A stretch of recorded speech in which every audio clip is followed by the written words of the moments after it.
आणि ते केलं असताना सर्व धारकांनी आम्ही त्या ठिकाणी नगरपंचायत मध्ये गेलो आणि त्या ठिकाणी विचारलं की तुम्ही अचानकच मार्च मध्ये भाडेवाढ कशी केली आणि ते बी दुप्पट आणि त्याला जीएसटी लागून 40,000 रुपये. तर ते उपस्थित असलेले उपनगराध्यक्ष व सर्व सदस्य काय म्हणतात की हा ठराव घेतलेलाच आम्हाला माहिती नाही. म्हणजे वैरागकरांनो विचार करा की मीटिंग मध्ये ठराव घेतलेला एकाही सदस्याला माहित नाही. मग वैरागचा कारभार कसा चाललाय? 20 वर्ष ह्या दोघाला पोखंडी घेतलंय तुम्ही. आता कसं वाटतंय? कारण 5 वर्ष तू झाले, 5 वर्ष मी झाले की तू. ह्या दोघांच्यावर तिसरं वैरागकरांना मी दिसलं नाही. बरकड बोलतो. आणि मग हे माणसं आज सत्तेसाठी आणि काल मिळण्यासाठी जर एकत्र येत असतील, जर सत्तेसाठी ही माणसं एकत्र येत असतील तर आपण वैरागकरांनी विचार करण्याची गरज आहे. कारण कुठल्या विचारानं तुम्ही एकत्र आला? ज्या चंद्रकांत नानांनी सर्वसामान्य माणसासाठी आपलं आयुष्य घालवलं, कधी 1 रुपयाची अपेक्षा केली नाही, त्या नानांचे विचार तुम्ही कुठं धुळीला मिळवतात? ह्याचा विचार आपण सर्वसामान्य लोकांनी केला पाहिजे. आणि मी मागच्या 2 वर्षापासून बघतोय की आपले तालुक्याचे लोकप्रतिनिधी यांचा दरवर्षी वाढदिवस साजरा केला जातो. त्या वाढदिवसाच्या वेळेस आता हे सर्व 2022चे आणि 23चे दोन्ही पेपर माझ्याकडे सगळे पेपर आहेत. त्यावेळेस नानांची आठवण तुम्हाला होत नाही का? ज्यावेळेस इलेक्शन लागलं की फक्त नानांचा फोटो डिजिटल लावला जातो. फक्त इलेक्शन आलं की नानांचा फोटो लावायचा, नानांचं नाव घ्यायचं आणि मतं मागायची. हे किती दिवस चालणार? ह्या वैराग भागातल्या लोकांना मला विचारायचं, किती दिवस तुम्ही सहन करणार? काय केलं ह्या वैराग भागात तुम्ही मला सांगा. या 5 वर्षात 1 रुपयाचा निधी ह्या वैरागात त्यांनी दिला नाही. ह्या भागात कुठलं काम केलं त्यांनी सांगावं की बाबा मी हे टोच काम केलं. आणि इलेक्शन आलं की कारखाना आणि तालुका का माणसं इडीबिडी तिला काय इलेक्शन आलं तुम्ही कारखाना चालू करतो, मी तालुका करतो. अरे तुझी सत्ता होती वर इतक्या दिवस, तू काय केलं? एकतर ह्याचा तर विषय मांडला काय? फक्त लोकांना आता याचा डोळा फक्त आमदाराचा का नाही, या कारखान्याचा जागेवर ह्याला कायच करायचं ना. ह्याला फक्त वर्ण शासनाकडनं जागा घेऊन त्या ठिकाणी प्लॉटिंग पाडायचं. सगळ्या बारशीची जागा आणून मोकळा झाला. आता वैरागची एवढी शिल्लक राहिले नाही ना दादा. त्यामुळे माझी विनंती आहे वैरागकरांना, उद्या आम्ही इलेक्शन लवकर तुम्ही आम्हाला विरोध जरूर करा. परंतु आजचं इलेक्शन अतिशय महत्वाचं आहे आणि त्या इलेक्शन मध्ये आपले जे काही मतभेद असतील ते आपण बाजूला ठेवा आणि दादाला जास्तीत जास्त मतांना लीड द्या. वैरागचा लीड मिळाल्यानंतर पुन्हा ही अशी एकमेकांच्या विरोधात उभारणारी पुन्हा एकत्र येणार नाही.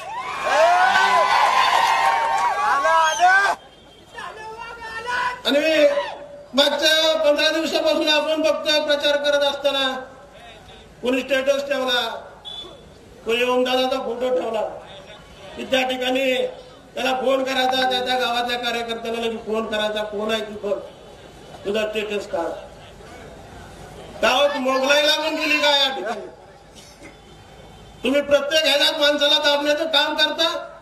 काल परवाचाच किस्सा आहे. जवळ मला थोड्या तक्रारी झाल्या होत्या. मी स्वतः पोलीस स्टेशन मध्ये गेलो. दोन्ही पार्ट्याला त्या ठिकाणी बसून मिटवलं, त्यांना पाठवून दिलं. 10:30-11 वाजता हे आमदार पोलीस स्टेशनला येतो, गुन्हा दाखल करायला लावतो. कुठली पद्धत आहे? दोन्ही पार्ट्या मिटवून घ्यायला तयार असताना एका पार्टीवर गुन्हा दाखल करायला लावतो आणि पुन्हा त्या पार्टीला म्हणतो की तुम्ही आमच्याकडे या, प्रवेश करा, आम्ही केस मिटवतो. ही वरचा मोदीने आपला तालुक्यातला मोदी. त्यामुळं विचार करा लोकांनी, सर्व भागातील या वैरागातील लोकांनी विचार करण्याची गरज आहे. प्रत्येक ह्याच्यात दमदाटी करण्याची भाषा ही करतायत. अरे आजपर्यंत आम्ही राजकारण करत असताना आमगरकराला ही बाग कधी घाबरला नाही.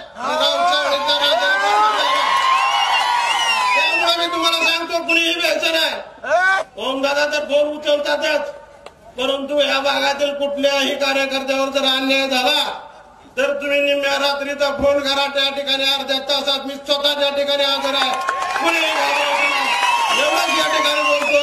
आणि ओमदादाचं चिन्ह आहे मशाल, मशालीचं पुढचं बटन दाबून आपण जास्तीत जास्त मताधिकारी निवडून द्यावं अशी विनंती करतो आणि माझं अंश संपवतो। जय हिंद, जय महाराष्ट्र।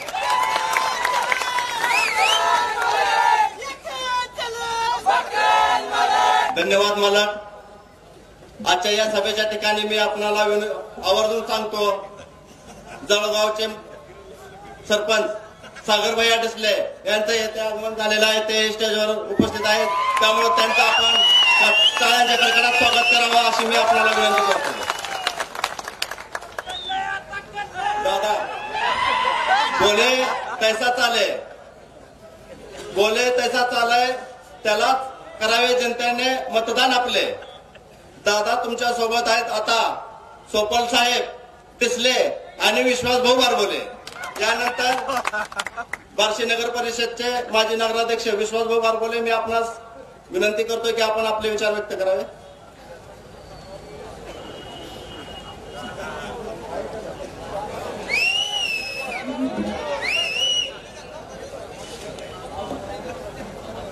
आज या ठिकाणी उपस्थित आदरणीय सोपल साहेब, आपले उमेदवार ओमराजे निंबाळकर, या सभेचे अध्यक्ष माजी जिल्हा परिषद सदस्य दिनकर काका डुरे पाटील, उपस्थित मरोड भाभी मकरंद मालक निंबाळकर, देवा डिंगोरे, आपले सागर डिसले, माजी नगराध्यक्ष गणेश जाधव, मनोज डोरे पाटील, हरिभाऊ कोळेकर, किरण देशमुख, महेश चव्हाण, आमचे सहकारी बाळासाहेब पाटील, ओम पाटील, विकास जाधव, नंदकुमार काशीद, काँग्रेसचे जीवन आरगडे, आपल्या डीसीसीचे माजी संचालक श्री शिळके, अरुण सावंत, श्रीभाऊ थोरात, व्यासपीठावर उपस्थित सर्व मान्यवर, या ठिकाणी मोठ्या संख्येने उपस्थित असलेले सर्व वडीलधारी मंडळी आणि तरुण मित्रांनो, आज ओमदादांच्या प्रचाराच्या निमित्तानं अतिशय उत्साहपूर्वक वातावरणामध्ये या ठिकाणी आपली ही सभा होते। आपले उमेदवार मागच्या वेळेस निवडून आल्यापासून या तालुक्यामध्ये कशा प्रकारे काम केलंय हे आपणा सर्वांना माहित आहे। तालुक्यातलं एकही गाव असं नाही की त्या ठिकाणी ओमदादा पोचलेले नाही। यापूर्वी खासदार म्हणलं की निवडणूक आल्यानंतरच त्यांना मतदारसंघाची किंवा त्या तालुक्याची आठवण व्हायची। अनेक वेळा आपल्याला असं पाहायला मिळायचं की खासदार दाखवा, 1000 रुपये मिळवा, आपण सर्व जुन्या लोकांनी हे सगळं पाहिलेलं आहे।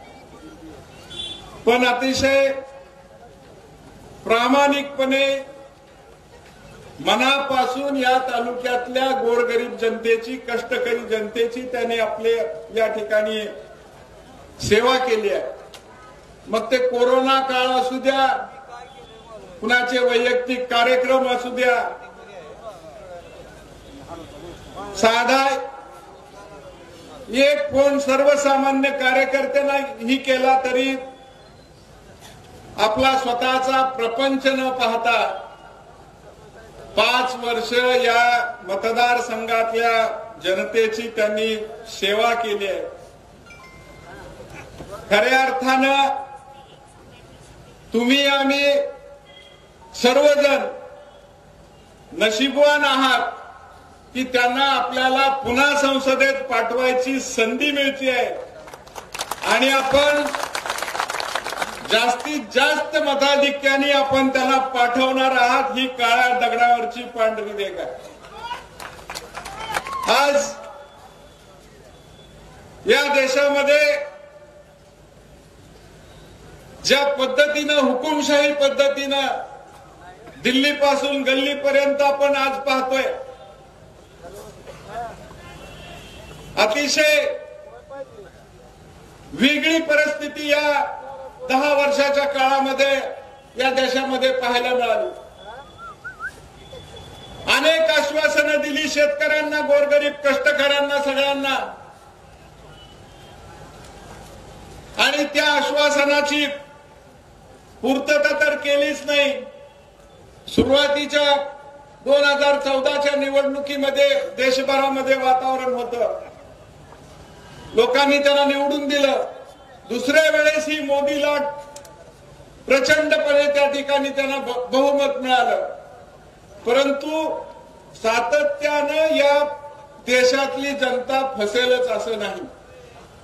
10 वर्षात पूर्णपणानं या सगळ्या देशातल्या लोकांनी त्यांना ओळखून सोडलं आणि आज देशभरातलं वातावरण हे सगळं हुकुमशाही सरकार गाडायचं हा निश्चय या देशातल्या आणि महाराष्ट्रातल्या लोकांना निश्चितपणानं केलेला आपल्याला दिसतोय. वैराग हे गाव एक वेगळी परंपरा आपल्या गावाला. आदरणीय चंद्रकांत नानांनी या भागाची अतिशय मनापासून सेवा केलेली आहे. या भागातली लोक सर्व पूर्वीपासून चळवळीत तयार झालेली आहेत आणि अशा परिस्थितीमध्ये ज्या वेळेस या भागातली लोक नाना निवडणुकीला उभा राहत आहेत म्हणल्यावर त्यांना लोकवर्गणी करून निवडून आणायची. आज तीच परिस्थिती आज आपल्याला ओमराजेंच्या निमित्तानं, या निवडणुकीच्या निमित्तानं पाहायला मिळतो. गावोगावी गेलं तरी त्या ठिकाणी लोक, एक काम करणारा माणूस प्रत्येकाच्या मनात घर केलंय. अख्खी तालुक्यातली जनता त्यांच्या प्रेमात पडली आहे, असं चित्र आज आपण पाहतोय या ठिकाणी. आणि निश्चितपणानं मला या ठिकाणी खात्री वाटते, या भागातली जी काही गावं आहेत पूर्वीची, अतिशय विचारवंत आहेत, चांगलं वाईट कळतंय. कुठल्या वेळेला काय करायचं हे वैरागकरांना फार काही सांगावं लागत नाही. हे आजपर्यंत निवडणुकीच्या निमित्तानं आपण या ठिकाणी पाहिलेलं आहे.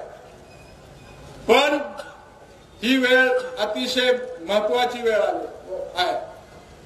गेल्या अनेक दिवसापासून आपण बघतोय ही जी हुकमशाही जी चाललेली आहे. आज आपल्या या ठिकाणची तालुक्यातली उदाहरणं, आता मकरंद मालकांनी काय सांगितलं, अनेक प्रकारच्या खोट्या केसेस, हे ते जे दिल्लीत चालतंय ते महाराष्ट्रात चाललं, त्याचं लोन आता आपल्यापर्यंत पोहोचलेलं आहे. या ठिकाणी मला आवर्जून उल्लेख करायचा, अनिल काका डिसलेनी त्यांच्यासाठी काय एक केलं नाही मला सांगा. मनापासून त्यांना सहकार्य केलं. घरातल्या प्रत्येक माणसाने, प्रत्येक मुलाने स्वतःच्या खिशातला पैसा करून, खर्च करून सहकार्य केलं. असं असताना सुद्धा त्यांच्यावर खोट्या केसेस करण्याचा प्रकार आता झाला. काय कपिलदादांनी केलं सांगा. कपिलदादाची एकच चूक की मराठा आरक्षणामध्ये या ठिकाणी सक्रिय सहभाग घेतला. त्यांच्या जोडीला मकरंद मालक सहकार्य करत होते आणि अशा परिस्थितीत त्यांनी ट्रॅक्टर मोर्चा काढला. अरे समाजासाठी आपण काय करायचं का नाही सांगा. प्रत्येक समाजाला त्यांना तो घटनेनं दिलेला अधिकार आहे. आपापल्या समाजासाठी झटत असताना या ठिकाणी अशा प्रकारची कृत्य घडली. पण मी गेले अनेक दिवस झाले मतदारसंघात फिरत असताना प्रचंड असा राग लोकांनी मनामध्ये धरलेला आहे. दडपणापोटी कुणी बोलून दाखवत नाही, परंतु ह्या निवडणुकीच्या निमित्तानं हा राग काढल्याशिवाय लोक राहणार नाहीत याची मला मनोमन खात्री वाटते आणि जास्तीत जास्त मतदान या निवडणुकीमध्ये ओमदादाला आपल्याला पडताना दिसतंय. जरांगे पाटलांनी राज्यभर आंदोलन उभा केलेलं होतं. प्रत्येक गावागावामध्ये अतिशय उत्स्फूर्तपणानं त्या जरांगे पाटलाच्या आरक्षणाने देशाने नाही जगामध्ये त्याचं रेकॉर्ड झालं की एक साधा कार्यकर्ता समाजासाठी रस्त्यावर उतरतोय आणि त्यांना एवढे लोक प्रतिसाद देत आहेत, त्यांच्या पाठीशी खंबीरपणानं उभा राहत आहेत. असं असताना जरांगे पाटलाचा आदेश होता पुढाऱ्यांना गावबंदी करा. महाराष्ट्रात कुठल्याही गावात तुम्ही जावा, बाहेर बोर्ड लागलेला छोटा मोठा आपापल्या परीने प्रत्येक ठिकाणी बोर्ड लागलेले दिसले होते की राजकीय पुढाऱ्यांना गावबंदी. आता आपल्या इथं आपल्या महोदयांचा वाढदिवस होता त्या दिवशी. आम्ही म्हणलं वाढदिवसाला चला एखादा आपला विरोधक जरी असला तरी एकमेकाला आपण शुभेच्छा देतो तेवढं समजून घेतलं. त्यांचा वाढदिवस त्या ठिकाणी बार्शीत साजरा झाला. जिल्ह्यातले भाजपचे आमदार बोलवले गेले आणि त्या ठिकाणी वाढदिवसाच्या भाषणामध्ये समाजाला शानपण शिकवण्याचा प्रयत्न झाला. ज्या लोकांनी ज्या समाजाच्या लोकांनी तुम्हाला डोक्यावर घेतलं, घरातली चटणी भाकरी खाऊन प्रचार केला, अनेक शिवसैनिक आता त्यावेळेसचे या ठिकाणी उपस्थित आहेत. परंतु उतराई अशा पद्धतीनं समाजाची होईल अशी अपेक्षा कुणालाच नव्हती. परंतु अशा गोष्टी या ठिकाणी घडल्या. मी आपला अधिक वेळ घेत नाही. आता ओमदादांना आणि सोपल साहेबांनाही बोलायचंय. एकच शेवटचा मुद्दा मी या ठिकाणी आवर्जून सांगणार आहे. आता फक्त त्यांच्याकडं आता आपण सगळीकडे फिरून बघतोय. या निवडणुकीमध्ये आपल्या तालुक्यातनं जसं जसं आम्ही फिरतोय, बाहेर पडतोय, गावागावात जातोय, आम्हाला वाटत होतं जरा अंदाज घेतला तर 30,000चा लीड मिळेल. जसं फिरल तसं 40,000 50,000वर जातोय का काय अशी परिस्थिती गावागावात गेल्यावर बघायला मिळते. लोकच मनापासून अगदी खवळून उठलेले आहेत आणि कधी एकदा जाऊन त्या ठिकाणी आपण बटन दाबतोय. त्याचं खवळून उठायचं कारण मधल्या काळामध्ये नगरपालिकेच्या निवडणुका होत्या, जिल्हा परिषदेची निवडणूक होती. त्या ठिकाणी राग व्यक्त करायला संधीच या सरकारने मिळू दिली नाही. सगळ्या निवडणुका पुढे ढकलल्या. आज त्यांच्यापाशी हे सगळं बघता फक्त पैसा ह्याच्याशिवाय दुसरं काही राहिलेलं नाही. एकतर उमेदवार ही गडगंज, त्यांना सपोर्ट करणारे 2-2 मुख्यमंत्री ही गडगंज. मला वाटतं मागच्या 8-10 दिवसाखालीच काहीतरी बूथला 30,000 रुपये पाठवलं. बोकडं कापा, दारू पाजा, या तालुक्यातली तरुण पिढी बर्बाद करा, हे होऊ द्यायचं का नाही आपण ठरवायचंय. आणि तो पैसा जो आहे तो काय त्यांच्या खिशातला पैसा नाही. आपण लोकांनी जो काही टॅक्स भरलेला आहे वेगवेगळ्या माध्यमातनं, तोच पैसा ह्यांच्या खिशात आलेला आहे. त्या पैशाच्या जीवावर तुम्हाला विकत घेण्याची भाषा निश्चितपणानं होणार आहे. त्याच्याशिवाय या निवडणुकीत त्यांच्याकडे काय राहिलेलं नाही. मला एक सांगायचंय, पैसे आपलेच आहेत, आपल्याला परत घ्यायचे. ते उसने दिलेले पैसे आहेत, ते आपल्याच लोकांनी पुढे जाऊन पैसे आणायचे. ते शोधून शोधून काढा आणि पैसे परत घ्या आणि ओमदादाच्या मशालीवर शिक्का मारा. हा संदेश सगळ्या तालुक्यात केला पाहिजे. एवढंच या निवडणुकीमध्ये सगळ्यात महत्वाची गोष्ट आहे. तेवढी तुम्ही पूर्ण करा. यांची नीटनेटकी कशी पुढच्या काळात होणार आहे ती आता तुम्ही आम्हीच परत बघू. मग आज या ठिकाणी एवढ्या मोठ्या संख्येनं आपण उपस्थित राहिलात त्याबद्दल सर्वांचे आभार. आणि पुन्हा एकदा सांगतो की मशाल हे चिन्ह घराघरापर्यंत पोहोचवा. काही चिन्ह थोडं नवीन असल्यामुळं नाही म्हणलं तरी चुकून एखाद्या भगिनीच्या वयस्कर आजीच्या लक्षात येत नसलं तेवढंच काम करा. आणि पैशावर लक्ष ठेवा. जय हिंद, जय महाराष्ट्र. धन्यवाद भाऊ. सर्वांना एक सूचित करण्यात येत आहे की उद्याच्या 4 तारखेला वार शनिवारी संध्याकाळी 6 वाजता बार्शी येथे पांडे चौकात आपल्या महाराष्ट्र राज्याचे विधान परिषदेचे विरोधी पक्ष नेते, शिवसेना नेते माननीय रावसाहेब दानवे साहेब हे येणार आहेत. त्यासोबत अंबादास दानवे साहेब हे येणार आहेत. त्यासोबत चोपड साहेब आहेत आणि सर्व आहेत. त्यामुळे सर्वांनी आवर्जून उपस्थित राहावे अशी मी सर्वांना विनंती करतो.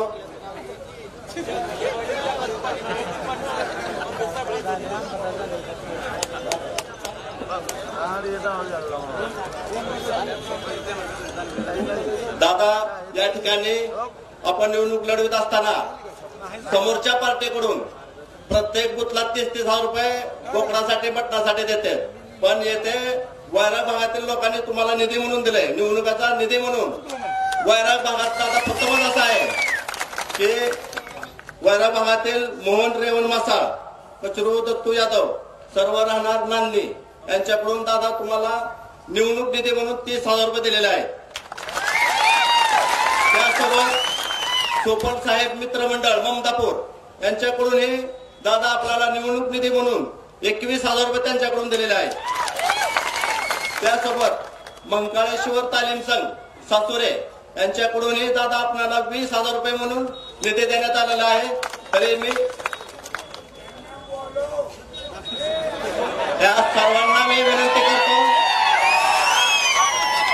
प्रत्येकी जे नाव पुकारले त्यातील 2 ते 3 सदस्यांनी स्टेजवर यावं. जास्त येऊ नका, फक्त 2-3 सदस्यांनी या.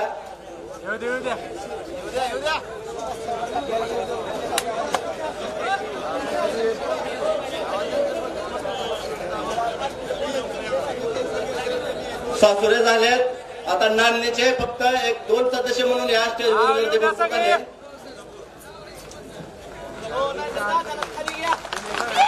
त्यासोबत चोपड साहेब मित्रमंडळ ममदापूरवाले, ममदापूरचे जे नागरिक आहेत ज्यांनी देणगी दिले 21,000 रुपये, त्या सर्वांसाठी सगळ्यांनी एकदा जोरदार टाळ्या वाजवून त्यांचं हार्दिक अभिनंदन करूया आपल्या सर्वांकडून.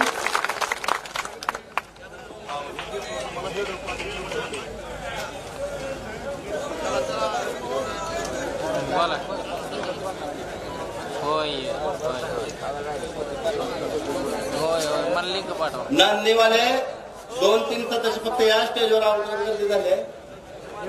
सदस्य म्हणून 2-3 झाले विनंती म्हणून.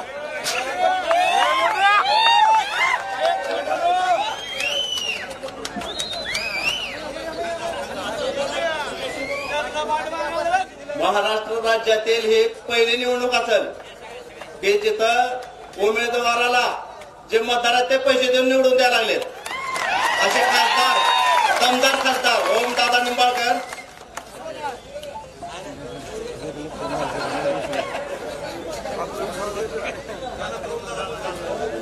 यानंतर दादा चित्र काढणाऱ्याला म्हणतात चित्रकार, चित्र काढणाऱ्याला म्हणतात चित्रकार, कला दाखवणाऱ्याला म्हणतात कलाकार.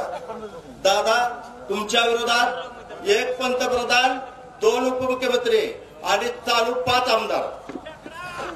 आता जनतेनेच घेतलं पुढाकार,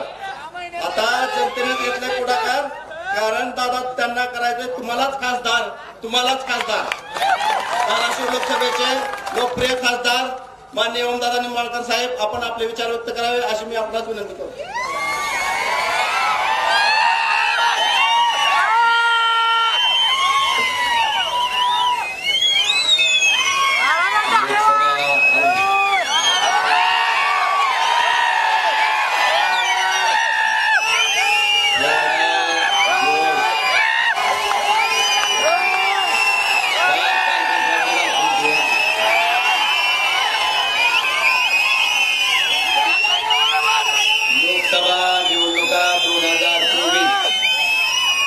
निवडणुकीच्या अनुषंगानं या ठिकाणी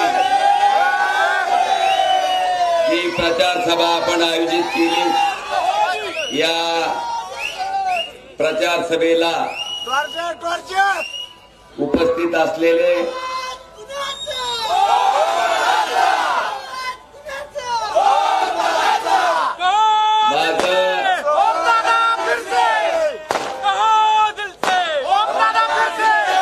माझं राजकारणाचं वय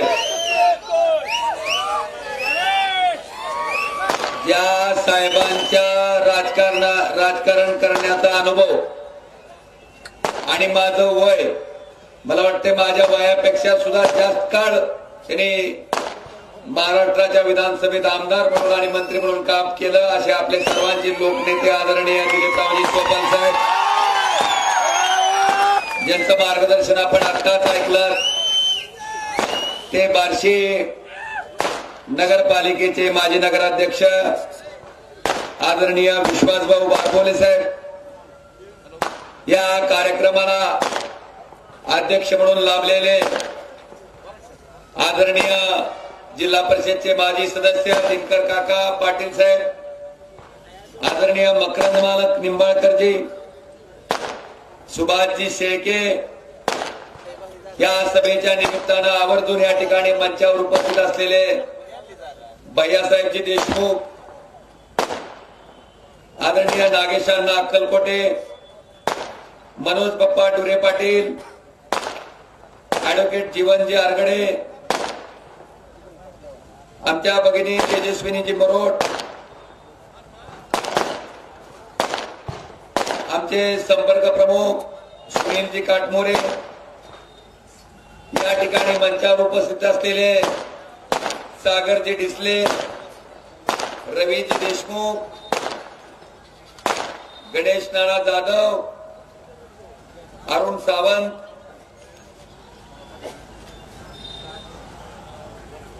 श्रीमंतजी थोरात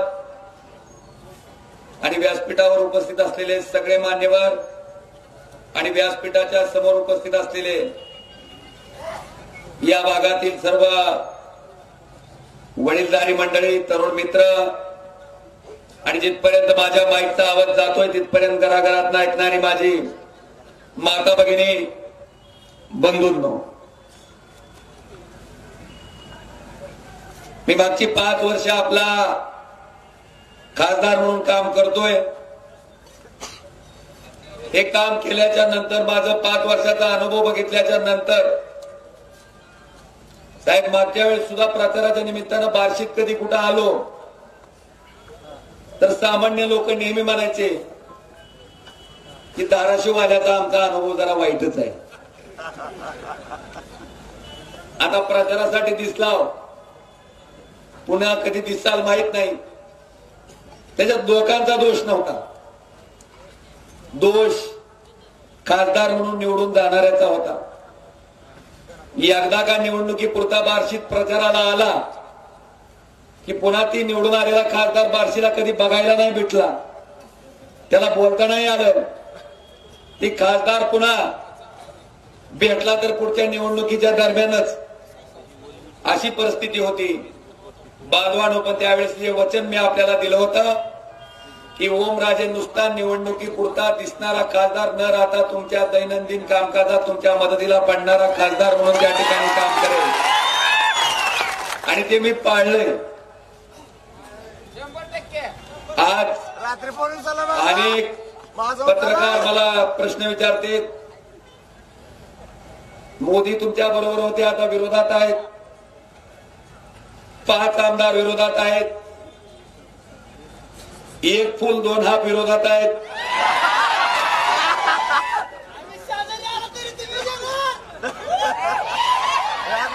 पुन्हा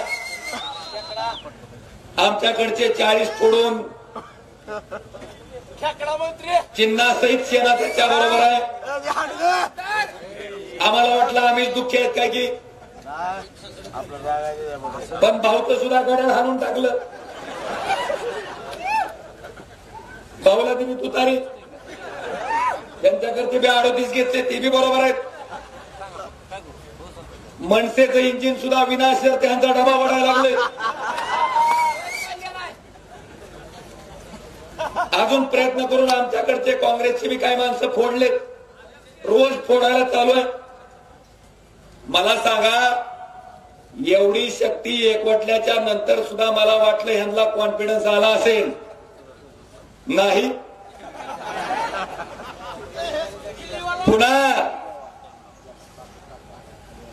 तेच पंतप्रधान साक्षात धाराशिवला येऊन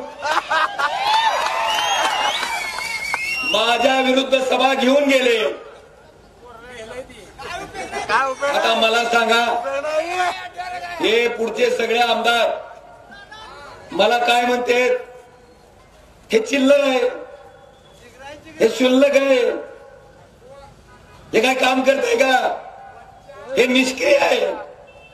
आता मी निष्क्रिय आहे, मी शुल्लक आहे, मी काहीच काम केलं नाही.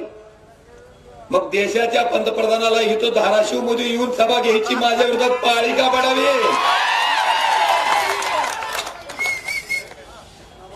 मला विचारते, म्हणले तयारी तुमची कुठवर आली. लयदा विचारलं मला आधी. म्हणलं परीक्षा आल्यावर फक्त परीक्षेच्या काळात अभ्यास करणारा विद्यार्थी आणि वर्षभर अभ्यास करणारा विद्यार्थी ह्याच्यात जसा फरक आहे तसा ओमराजेत बाकीच्यात फरक आहे. कारण ज्या दिवशी मी खासदार म्हणून शपथ घेतली त्या दिवशीपासून माझी तयारी चालू आहे. आपल्या सगळ्याला मला सांगावं असं वाटतं की 2.5 वर्ष आपलं महाविकास आघाडीचं सरकार स्थापन झालं आणि कोरोना आला. बांधवानो, त्यावेळेस कुठली निवडणूक नव्हती. कोण मला म्हणलं नव्हतं या, कोणी मला सांगितलं नव्हतं गावाला भेटी द्या, कोणी मला सांगितलं नव्हतं ऑक्सिजनच्या बेडचं बघा, कोणी सांगितलं नव्हतं व्हेंटिलेटर बेडची गरज आहे. बांधवानो, त्या काळात ज्या ज्या भागात कोरोनाचा पेशंट निघाला त्या प्रत्येक गावात तुमचा खासदार पोहोचला होता. तुमच्या खासदाराला कुणाला ऑक्सिजनची बेडची गरज पडली, कुणाला व्हेंटिलेटर बेडची गरज पडली, कुणाला औषधाची गरज पडली, त्या प्रत्येक संकटाच्या काळात हा तुम्ही निवडून दिलेला खासदार तुमच्या बरोबर होता. माझा प्रश्न आहे की धाराशिवला सुद्धा आपण मंगल कार्यालयामध्ये 100 बेडचं कोविड सेंटर चालू केलं, ज्याच्यात 50 बेड ऑक्सिजनचे त्या ठिकाणी आपण उपलब्ध करून दिले होते की ऑक्सिजनच्या नसल्यामुळं कुठल्याही माणसाचा त्या ठिकाणी मृत्यू होणे. मला वाटतं हे काम केलंय. आता बरीचशी लोक आमच्या धाराशिवचं पाटील घराणं किती सुंदर आहे, किती भारी आहे, किती सक्षम आहे हे आणून दाखवायचा प्रयत्न करते. मला आपल्याला विचारायचंय, पावसाळ्यात उगवलेल्या कुत्र्याच्या छत्र्याप्रमाणे निवडणूक लागली की जे इच्छुकाच्या छत्र्या उगवते. कोरोनाच्या काळात तुम्हाला राणा पाटील दिसला, तुम्हाला अर्चनाताई दिसल्या, तुम्हाला त्यांचे पुत्र मल्हार पाटील दिसले, आपल्या इथले आमदार दिसले. त्या काळात फक्त ओमराजे निंबाळकर मला वाटते आपल्या बरोबर होता आणि प्रत्येक संकटात सोबत होता. त्याच्यानंतर अतिवृष्टी झाली, तुमच्या शेतात कोण होतो?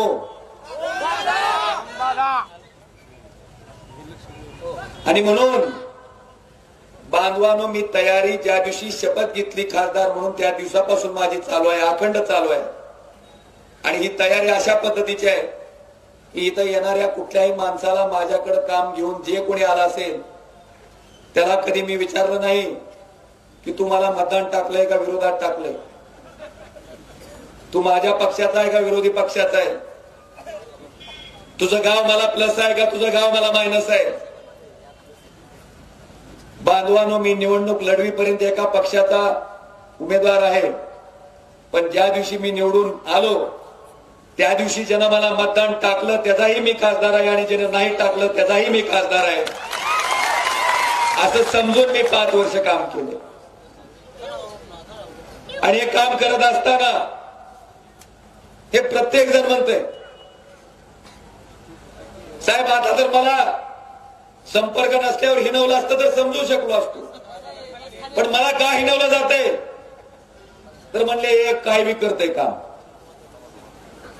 मला ज्या कंटामीवाला खासदार संबोधलं गेलं, एखाद्या दिव्यांग भगिनीला एसटीत जागा मिळत नसल, त्या बहिणीला जर वाटत असल की खासदार असताना माणूस माझी व्यवस्था बसमध्ये करेल, मला वाटतंय त्याच्याकडे कोण तुच्छतेच्या नजरेनं बघत असेल तर त्याच्या नजरेचा भाग आहे. पण मी त्याच्यात माझं यश मानतो. यश ह्याच्यासाठी मानतो की एका अपंग महिलेला, एका साध्या अपंग महिलेला सुद्धा खासदार असणारा माणूस आपला वाटावा आणि या खासदाराकडून माझं काम होतंय वाटावं, हा विश्वास या मतदारसंघात मी निर्माण केला. ज्या कंठ आम्ही दिलं बिघडलं कुठं का? मला काय तुमच्यासारखे 7-8 कारखाने 150 संस्था नाहीत किंवा माझे काय फार व्यवसाय नाही. मी व्यावसायिक नाही. मी माझ्या आयुष्यातला पूर्णच्या पूर्ण 24 तास वेळ या सर्वसामान्य माणसासाठी देतो. म्हणून जाग बी देणं होतंय, टामी बी देणं होतंय, मोठं काम बी करणं होतंय, बारकं काम बी करणं होतंय. पण बांधवानो, विषय असा आहे की त्या ड्रायव्हरच्या जागी जाऊन आपण विचार केला पाहिजे. त्याची व्यथा कदाचित ह्या मोठ्या माणसांना कळणार नाही की आपली स्वतःची गाडी समजा अशी कुठं आढळणार पंक्चर झाली आणि आपल्या गाडीत जर जॅक नसेल तर आपण काय करता? आपण आपल्या जवळच्या वाटणाऱ्या माणसाला फोन करता आणि ज्याच्याकडून काम होते अशा वाटणाऱ्या माणसालाच फोन करतो. आपण न पावणाऱ्या देवाला नारळ फोडतो का कधी? आपण फोडत नाही. पावणाऱ्या देवाच्या पुढेच गर्दी असते. आता त्यांनी मला फोन केला. आता त्या ड्रायव्हरनं फोन केल्यावर मी जर त्याला म्हणलं असतं मी केंद्राचा प्रतिनिधी आहे, तुझं काम राज्याचं आहे का ग्रामपंचायतचं आहे, जर मला तपासून बघू दे, मग माझ्या लायकीचं आहे का नाही ते बघू दे. तर आता मतदान मागाच्या टायमाला मी ड्रायव्हर म्हणला असता आता तू केंद्राचा आहेस का राज्याचा आहे ती बी मला तपासून बघू दे, तुला मत टाकायचं का नाही त्याचा बी मला विचार करू दे. पण बांधवानो, त्याचं काम करून दिलं. आज सामान्य ड्रायव्हरला जर हिनवलं जात असेल की ज्या कंटा आम्ही द्यायचं काय खासदाराचं काम आहे का? अरे, अडचणीत पडलेल्या प्रत्येक माणसाची अडचण दूर करणं ही त्या लोकप्रतिनिधीचं काम आहे, कर्तव्य असं समजून काम करणारा ओमराजे खासदार आहे. आता त्या ड्रायव्हरचं मत तुम्हाला लागायचं नाही का? आता त्या अपंग बहिणीचं मत तुम्हाला लागायचं नाही का? आता ज्या माणसाचा डीपी बदलून दिला त्याचं मत तुम्हाला होती, तिला बाटल्या 2 रक्ताच्या पोच केल्या, तिचं मत लागणार नाही का? कोरोनाच्या काळामध्ये ज्या ज्या माणसाला बेडची गरज होती त्याला त्या ठिकाणी मदत झाली, त्याचं मत लागणार नाही का? पण बांधवानो, ही प्रचंड मोठी अब्जाधीश माणसं आहेत. तुमच्या कामाला म्हणते चिल्लर काम आहे आणि काम करणाऱ्या खासदारला म्हणते थिल्लर खासदार आहे. आता तुमची माझी एकत्रित जबाबदारी आहे की जेव्हा ही लोक मत मागायला तुमच्याकडे येतील तेव्हा त्यांना सांगा की आमच्या सारख्या चिल्लर लोकांचा बंदा हवाडा येणाऱ्या 7 तारखेला तुम्हाला मतपेटीतून दाखवू. चिल्लर माणसाचा बंदा हवाडा पाहिजे ना दिसत. आणि गंमत अशी आहे की माझ्या फोननं काहीच होत नाही तरी 7 जण फोनवरच का चर्चा करते. साहेब, काय लोक तर फोन घेऊन रेकॉर्डिंग करायला लागली. रेकॉर्डिंग की आम्ही सुद्धा असं करतो. मी काल निवडणूक लागली म्हणून आज फोन घेत नाही. 5 वर्ष केलंय आणि तुम्हाला फार पुराव्यानिशी बोलायची सवय आहे. फार पुरावा मागता. माझ्या एका फोनवर 800 ते 900 फोन येतात. असे 4 नंबर आहेत ह्या ओमराजेचे. पुराव्यासाठी सीडीआर काढायचा असेल तर 4 वर्षाचा काढून घ्या, त्याच्यात दिसतील. काय येते? माझा नंबर तहसीलच्या बाहेर आहे, माझा नंबर पंचायत समितीच्या बाहेर आहे, माझा नंबर एमएससीबीच्या ऑफिसच्या बाहेर आहे, माझा नंबर बँकेच्या शाखेच्या बाहेर आहे, माझा नंबर दवाखान्याच्या बाहेर आहे. जिथं जिथं सामान्य माणसाला काम पडेल त्या प्रत्येक ठिकाणी ओमराजेचा नंबर आहे आणि हा लागणारा नंबर आहे. नाही लागला तर परत माघारी फोन येणारा नंबर आहे. मग असे 800 ते 900 फोन एका फोनवर आणि असे 4 नंबर म्हणलं तर 3200 मधले सुद्धा 2200 आपण सोडून देऊ.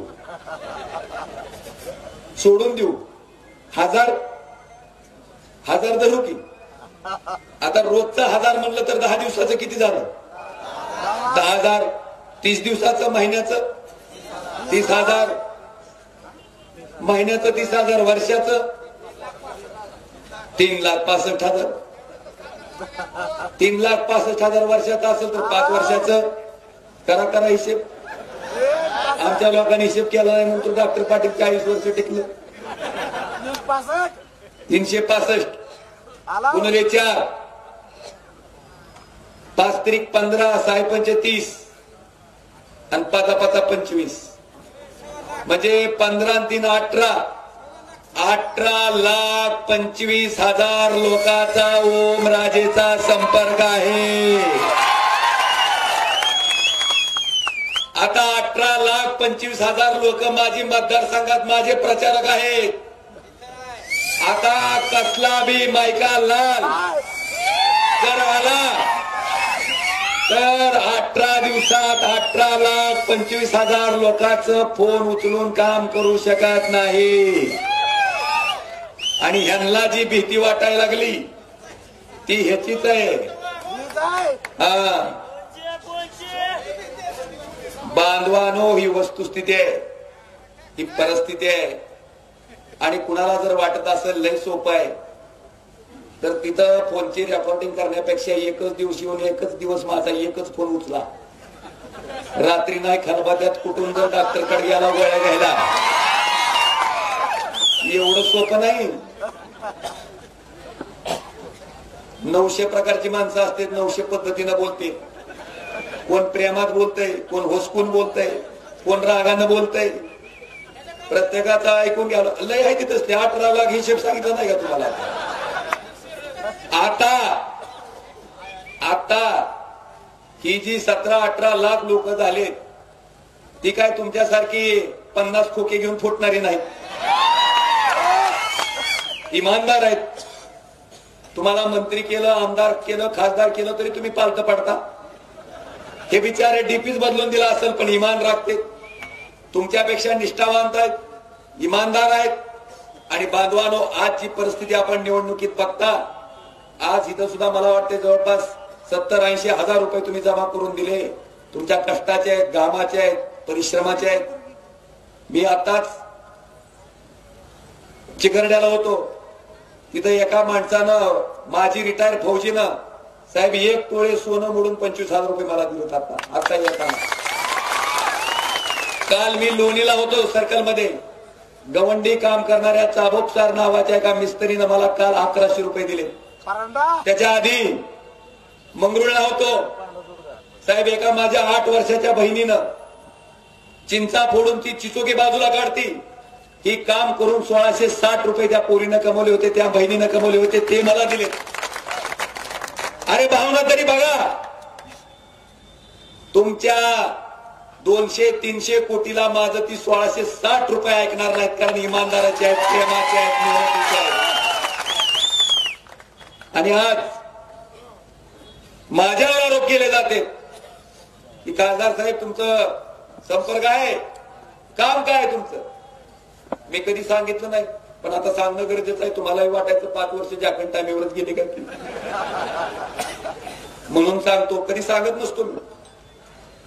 धाराशिवचं शासकीय वैद्यकीय महाविद्यालय ओमराजे निंबाळकर 2.5 वर्ष महाविकास आघाडीच्या सरकारच्या काळात, उद्धव ठाकरे 2.5 वर्ष मुख्यमंत्री होते, 1.5 वर्ष कोरोनात गेलं, 1 वर्ष काम करता आलं. पण बांधवानो, धाराशिवचं शासकीय वैद्यकीय महाविद्यालय धाराशिवलाच चालू केलं. पुढच्या वर्षी डॉक्टर झालेली मुलं त्या ठिकाणी त्या कॉलेजमधनं बाहेर पडतात. हे माझं पहिलं ठळक काम. आता मला सवाल त्यांच्या बाजून आहे की ज्या पद्मसिंह पाटलाचं आणि राणा पाटलाचं तुम्ही कौतुक करता, ही मंडळी मंत्री असताना 1991 ला पण असंच कॉलेज मंजूर झालं, पण धाराशिवला केलं नाही. कुठं केलं? आता तुम्हाला बी आलं बघा, मुंबईला का. आणि हे माणूस मला विचारतोय की धाराशिवला मंजूर असलेला एखादा पुरावा दाखवा. मग मी त्यांना विचारलं की राजा, घरकुल बांधायचा अर्ज आपण आधी सरकारकडे किंवा पंचायत समितीकडे किंवा ग्रामपंचायतकडे करावा लागतो का? ग्रामपंचायत अशी घरकुल फेकून आणते आपल्याला, आधी अर्ज करावा लागतो. आता तू अर्ज जर धाराशिवसाठी केला असेल तर धाराशिवला तुला मंजुरी देते. तू जर झक मुंबईच्या नावानं मारले असेल तर मंजुरी कुठली देते? मुंबईची. त्यांना मागणीच केली कुठली? मग दिलं कुठं? आणि हे मला विचारतंय की हितो मंजूर असलेला दाखवा.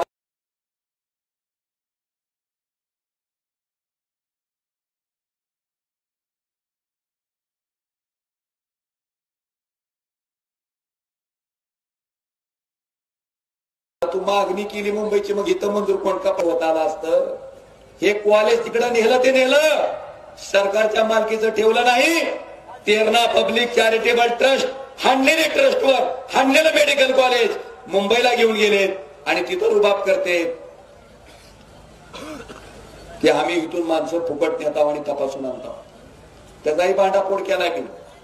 माहितीच्या अधिकारात माहिती घेतली तर महात्मा फुले जन आरोग्य योजनेतनं 18,74,03,47 रुपये एवढे पैसे या हॉस्पिटलनं उचलले. त्याच्यामुळे नाकातल्या नाकात आणि शुद्ध बोलायचं नाही आणि फुकटचं भूषण हाणायचं नाही. आता फरक बघा, एक माणूस स्वतःच्या मालकीचं मेडिकल कॉलेज न करता इथं जिल्ह्याच्या मालकीचं, सरकारच्या मालकीचं करतो, जिल्ह्यात करतो आणि हे ज्याचं गुणगान करते ते मुंबईला नेतंय, स्वतःच्या मालकीचं करतंय. आणि एकाही शेतकऱ्याचं लेकरू 91 पासून आतापर्यंत डॉक्टर केलेलं नाही. दाखवावं, एकही नाही. आणि आपले आमदार साहेब म्हणतात की फार देखण माणूस आहे. आमचा देखण पण बघायचा असेल तर आमच्याकडची मार्केट कमिटी एकदा येऊन बघून जावा. कशी कुत्रण डोकर हिंडायला लागले असते ती बघा. आणि बार्शीची बघा, दिसल तुम्हाला फरक. लातूर आमच्या तालुका होता. 1983 ला लातूरचा जिल्हा झाला. हे 40-45 वर्ष मंत्री होते. यांच्या मंत्रिपदाचा काय फायदा आम्हाला? तर अजून धाराशिवची नगरपालिकाच आहे, लातूरची महानगरपालिका झाली. इतका फरक आहे तिथं इथं. इतका विकास आहे. दरिद्री जिल्ह्याच्या यादीत धाराशिव देशात 3ऱ्या नंबरला आणि श्रीमंत खासदाराच्या यादीत मंत्री असलेले डॉक्टर पाटील श्रीमंत खासदाराच्या यादीत वरच्या नंबरला. नेमका विकास झाला कुणाचा आणि जिल्ह्याचं काय झालं याचंही विवेचन करा. बांधवानो, या सगळ्या बाबीचा विचार केल्याच्या नंतर मला परत कामाकडे यायचंय. कामापासून बाजूला जायचं नाही. ठळक कामं सांगणं गरजेचं आहे. साहेब, मला सांगायचंय की सोलापूर जिल्ह्यामध्ये, हो, सोलापूर जिल्ह्यामध्ये 3 खासदार आहेत. 2 भाजपचे आहेत, 1 शिवसेनेचा आहे. त्या दोन्ही खासदारांनी अध्यक्ष व्हायचा अधिकार त्यांचा होता. या आरडीएसएसला, केंद्र सरकारची आरडीएसएस योजना आहे. या योजनेतनं आपण 33 केव्हीचे ट्रान्सफॉर्मर, ऍडिशनल पॉवर ट्रान्सफॉर्मर मंजूर करतो. पण दोन्ही भारतीय जनता पार्टीच्या खासदारांनी सांगितलं की ओम राजेला ह्याच्यातलं माहिती आहे. ती रोज फोन उचलते. त्याला माहिती आहे कुठं डीपी करायचं आहे, त्याला माहिती आहे कुठं सबस्टेशन करायचंय, त्याला माहिती आहे शेतकऱ्याचे किती डीपी 100चे करायचे, त्याला माहिती आहे 63चे 100 कोणचे करायचे. म्हणून दोघांनी एकमताने ठराव घेतला आणि तुमच्या सोलापूर जिल्ह्याचा आरडीएसएसचा अध्यक्ष या ओमराजे निंबाळकर नावाच्या खासदाराला केलं. कृपा करून आपल्या आमदार साहेबांना पण सांगा. आणि मी अध्यक्ष होतो, त्या अध्यक्ष पदाचा फायदा माझ्या बार्शीसाठी काय केला तर 190 कोटी 21 रुपयाचे, 190 कोटी 21 लाख रुपयाचे 4 33 केव्हीचे नवीन सबस्टेशन, गादेगाव रोड बार्शी शहर 1, फपाळवाडी 2, डोलारी 3 आणि केसरी 4 हे 4 33 केव्हीचे सबस्टेशन ओमराजेनं त्या अध्यक्षपदाचा फायदा करून आपल्या बार्शीसाठी मंजूर करून घेतले. 10 ऍडिशनल पॉवर ट्रान्सफॉर्मर, जे जुने सबस्टेशन आहेत, ओव्हरलोड व्हायचं, ट्रिप व्हायचं, त्या पानगाव 1, हिंगणीपा 2, उपळाई 3, बोरगाव 4, पांगरी 5, धामणगाव 6, चिकर्डे 7, सुरडी 8, गौडगाव 9 आणि शेंद्री 10 या 10 ठिकाणी ऍडिशनल पॉवर ट्रान्सफॉर्मर आपण मंजूर करून घेतले. मागच्या 5 वर्षात आपण फक्त 100 वैयक्तिक शेतकऱ्याचे डीपी करू शकलो. आपण 485 डीपी एका झटक्यात ह्या आरडीएसएसच्या माध्यमातून मंजूर करून घेतले. आणि जे डीपी 63चे होते असे 234 डीपी आपण त्या ठिकाणी 100 करायचा निर्णय ह्याच आरडीएसएसच्या माध्यमातून केला. त्याचे सर्वे चालू आहेत, काही ठिकाणी कामं चालू आहेत. माझा तुम्हाला शब्द आहे, पुढच्या 1.5 ते 2 वर्षात लाईटीच्या बाबतीत कुठल्याही शेतकऱ्याला अडचण बार्शी तालुक्यात राहणार नाही. आता हे जे लेकरू आहे ते माझंच आहे. माझ्यासारखंच दिसतंय. कृपा करून त्याला काकाला घेऊन तुमचा आहे म्हणून सांगायच्या भानगडीत पडवून नका. बांधवानो, टेंभुर्णीवरनं बार्शीला येताना मजा वाटत होती का? खड्यात आपल्याला की कसं वाटायचं? आणि जास्त खासदाराची जबाबदारी होती का? तर रस्ता येण्याच्या इकडे आहे, सेंट्रल गव्हर्नमेंटकडे आहे, केंद्र सरकारकडे आहे. मी खासदार झाल्या झाल्या गडकरी साहेबाला विनंती करून टेंभुर्णी ते कुसळम 1 आणि कुसळम ते येडशी 2 हे दोन्ही पॅकेज एकाच वेळेस मंजूर करून घेऊन एकाच वेळेस टेंडर काढलं. टेंडर घेतले, टेंभुर्णी ते कुसळमचं काम केलं, पण कुसळम ते येडशीचं जरा कॉन्ट्रॅक्टर देखणं निघालं. आवताडे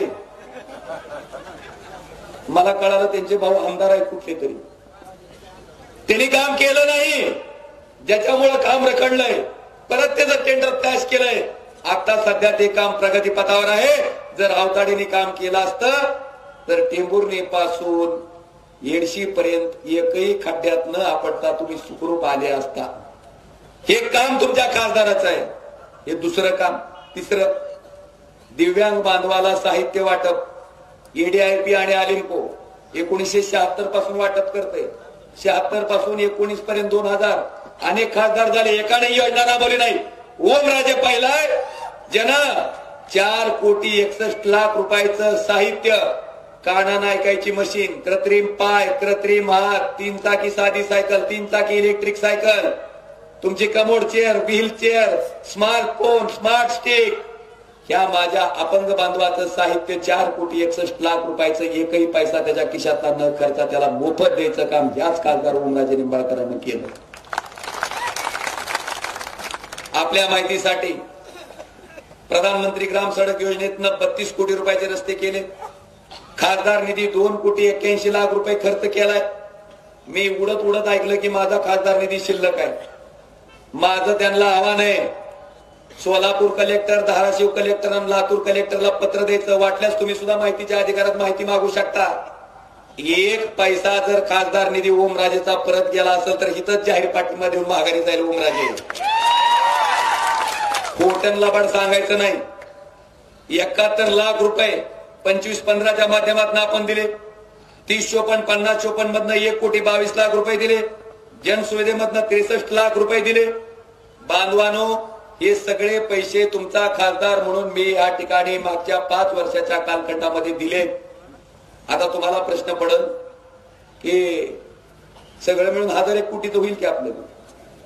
आपण काय गोवर्धनवाडीची जमिनी कोण आणून दिले का? पैसे कुणाचे? कसे? सकाळी उठा, दात घासायला घ्या, त्या ब्रशवर टॅक्स आहे, पेस्टवर टॅक्स आहे, पुन्हा आंघोळ करायला जावा, साबण लावा, शॅम्पू लावा, त्याच्यावर जीएसटी आहे. शॅम्पू लावून आंघोळ करून बाहेर या, अंडरपॅन्ट चेडी घाला, त्याच्यावर टॅक्स आहे. पुन्हा कापड घाला, त्याच्यावर टॅक्स आहे. तेल लावा टकोऱ्याला, त्याच्यावर जीएसटी आहे. खताचं पोतं घ्या, फोटो लावून जीएसटी आहे. माणूस वर गेलं तर पोचवायच्या सामानावर सुद्धा जीएसटी आहे. म्हणजे पैसे कुणाचे? तुमचे पैसे तुमच्यासाठी खर्च केले तर आमची भाषा उपकाराची पाहिजे का कर्तव्याची? ओमराजेनं कर्तव्य म्हणून कधी सांगितलं नाही, पण मी सांगितलं नाही म्हणून ह्याने मला पकड जाकण टाकीमध्ये जाडकून टाकलं. आता ही सांगितलंय. ह्याच्या बाबतीत काही शंका असेल तर सांगा. दुसरा आरोप, साहेब माझ्यावर टक्केवारीचा आरोप केला. सांगा, मी जर टक्केवारी घेतलीस तर ही लोक खोळे येते का मला पैसे आणून द्यायला? आणि आम्ही टक्केवारी घेतली असती तर आम्ही पण क्षेत्रात बोकडं कापायला पैसे दिले असते तुम्हाला. आणि सगळ्यात महत्वाचं, जर पैसे आणले असते तर भारतीय जनता पार्टीच्या वॉशिंग मशीन मध्ये स्वच्छ व्हायला पहिल्यांदा पालता आम्ही पडला असतो. आम्ही हल्लो नाहीत, आम्ही गेलो नाहीत, आम्ही प्रामाणिक आहेत, इमानदार आहेत म्हणून खोटा ठोकून इथं बसलेला कुणाच्या बापाला घाबरत नाही. लाव काय चौकशी लावायची, ती कर चौकशी काय करायची. त्याच्यामुळं असे लबाड आरोप कृपा करून आमच्यावर करू. बांधवानो, कामाच्या बाबतीत निश्चिती झाली असेल. आता पुढं मोदी साहेबाचं माझं काय वाकडं नाही. मी काय त्यांच्या शेताच्या जरी शेत घेतलं नाही, रोज बांध टुकरीत नाही, ती बी माझा टुकरीत नाही, मी बी त्यांचा टुकरीत नाही. माझं त्यांचं काय म्हणणं आहे, भाई और बहनों, 2022 तक किसान की आमदनी 2022 तक 2 गुनी कर दी जाएगी. म्हणजे शेतकऱ्याचं उत्पन्न 2022 पर्यंत दुप्पट करतो. झालं का? 11,000 रुपये क्विंटलला गेलेलं सोयाबीन, थांबा काल ती सांगतो ना, सोयाबीन आयात केली, पाम तेलावरचं आयात शुल्क केलं आणि 11,000चं सोयाबीन आपल्याला 4,500 रुपये निघायला लावलं. कांदेवाले आहेत का? त्यांना विचारा एकदा निश्चिती झाली का म्हणून. तलब जिरली का म्हणाव कांद्याची. 60 रुपयाला कांदा गेला की कांद्यावर निर्यात बंदी. कांदा आम्ही अक्षरशः उकंड्यावर फेकून दिला. 1.5 लाखापासून ते 25 लाख रुपयाचं नुकसान साध्या शेतकऱ्याचं झालं. बिस्लेरी बाटलीच्या पाण्याचा भाव 20 रुपये लिटर आहे आणि दुधाचा भाव गाईच्या 24 रुपये लिटर आहे. झालं का शेतकऱ्याचं उत्पन्न दुप्पट. आता अजून एक गंमत आहे. कुठे गेलं तू फोन?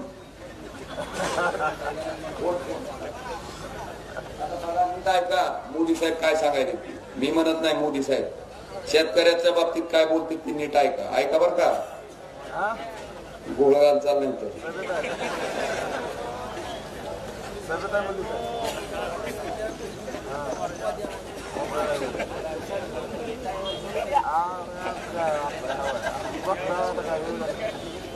नीट शांततेत गोंधळ घालायचा नाही, शांतता ऐकायचं नाही तर मोदी साहेब ईडी लावतील. किसान भाइयों को मैं वादा करता हूं कि भारतीय जनता पार्टी की सरकार बनने के बाद पहली ही मीटिंग में पहला ही काम किसानों की कर्ज माफी का कर दिया जाएगा. और मैं खुद इस काम को करवा के रहूंगा. ये मेरी जिम्मेदारी मान लीजिए. कशी झक मारायची.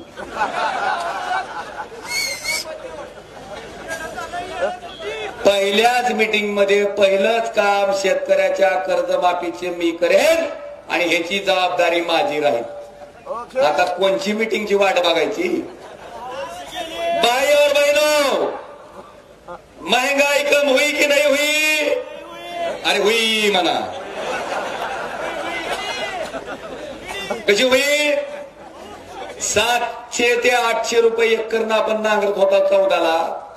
आज काय भावानं नांगरायला? 2000. 400 रुपयाला डीएपीचं पोतं यायचं, आज 1600ला घेता. 60 रुपयाचं डिझेल 97 रुपयाला घेता. 70 रुपयाचं पेट्रोल 105 रुपयाला घेता. तुमच्या घरच्याला विचारा, अगर तुम्ही बाजार करत असाल तर तुम्हाला विचारतो. आठवडी बाजाराला पूर्वी जर 100 रुपयात बाजार होत असता तर आता तीच बाजार तुमचा 600 ते 700 रुपयापेक्षा कमी होत. गॅसचं सिलेंडर 400 रुपयाला भेटायचं, आता त्या सिलेंडर बाबतीत मोदी काय म्हणते तिने काय. आपलं काय नाही रे बाबा. 70,000 कोटीचा घोटाळ्याचं सरकार से महंगाई बढ़ती है तो गरीब क्या खाएगा. आज प्रधानमंत्री यहां आए थे, लेकिन प्रधानमंत्री महंगाई का मां बोलने के लिए तैयार नहीं है. महंगाई का मां बोलने के लिए तैयार नहीं है. इनका अहंकार इतना है, महंगाई के लिए एक शब्द बोलने को तैयार नहीं है. मरो तो मरो, आपका नसीब. अरे गरीब के घर में चूल्हा नहीं जलता है, बच्चा रात रात रोता है, माँ आंसू पी के सोती है, और देश के नेताओं को गरीब की परवाह तक नहीं. ये गरीबी का हाल कर दिया है. 4 तारीख को वोट करने जाए तो जरा घर में जो गैस सिलेंडर है ना, उसको जरा नमस्कार करके जाइए। गैस सिलेंडर छीन लिए इन लोगों ने और गैस जिस प्रकार से महंगा कर दिया है, याद करके जाइए। अशी जग मारायची। 400ला सिलेंडर होतं तेव्हा मोदी साहेबच सांगते 14ला की सिलेंडरच्या पाया पडूनच तुम्ही कुठं जावा मतदानाला।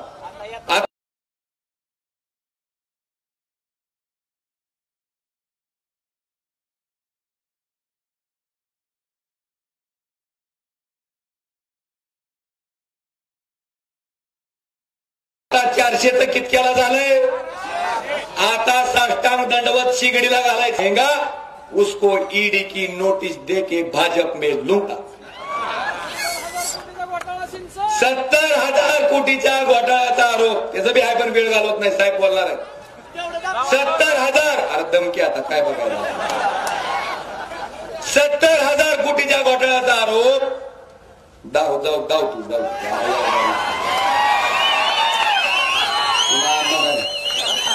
काय ती निश्चिती काय एनसीपी पर भी करीब 70,000 करोड़ रुपए के घोटालों का आरोप है। महाराष्ट्र स्टेट कोऑपरेटिव बैंक घोटाला, महाराष्ट्र सिंचाई घोटाला, अवैध खनन घोटाला, इनकी लिस्ट भी बहुत लंबी है।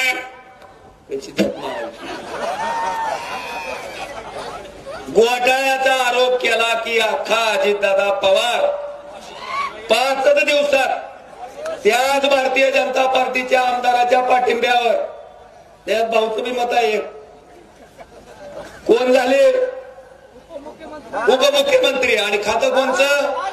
हा म्हणले ह्यांना खायचं माहित आहे चांगलं, ह्यांना तीन द्या। बघा मुख्यमंत्री उपमुख्यमंत्री केलं, 70,000 कोटीच्या चौकशीचं काय झालं? बंद झाली। आणि तिकडं अरविंद केजरीवालचं अजून आरोप नाही निश्चित, त्याला कुठे टाकले? जेलमध्ये चलतंय। प्रताप सरनाईक, भावना गवळी, ईडीची नोटीस येते, शिंदे गटात प्रवेश होतो, चौकशी बंद। हसन मुश्रीफ, नवाब मलिक, प्रफुल्ल पटेल, ईडीची नोटीस येते, अजित पवार गटात प्रवेश, चौकशी। आता बांधवांनो मला आपल्याला विचारायचंय, कामात आहे मी, संपर्कात आहे, खासदारांना संपर्कात राहावं, 1 नंबर टिक। खासदारांना इथल्या कामाकडे लक्ष द्यावं। अरे जी खासदार शेतकऱ्याच्या एका डीपीकडे लक्ष देते ती खासदार केंद्र सरकारच्या आणि राज्य सरकारच्या कुठल्याही योजना राबवण्यात कधी कधी पडणार नाही। साहेब पनवेल गाडीला स्टॉप नव्हता, पनवेल गाडीला स्टॉप आपल्या बार्शीत घ्यायचं काम पण ह्याच तुमच्या